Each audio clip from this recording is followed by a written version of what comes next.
కేసులు అందంగా ఉండే వాళ్ళనే ఎంచుకునే మీడియా ఛానల్. అలాంటిది అందంతో సంబంధం లేకుండా నాలెడ్జ్ బేస్డ్ మీదన ఎదిగిన వాడు ఆయన.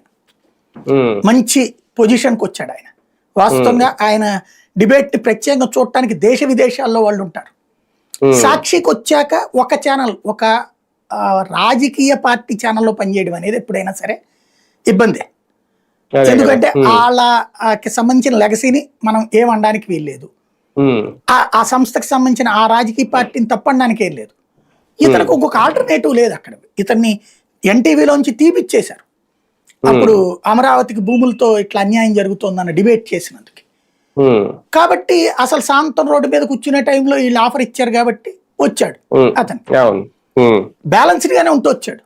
సరే వీళ్ళ కోపం రావచ్చు, వైసీపీకి అనుకూలంగా డిబేట్ చేస్తారు. మరి ఈనాడు కానీ TV5 కానీ సాక్షి వాళ్ళది మాటి వీళ్ళందరూ చేసేది ఏంది?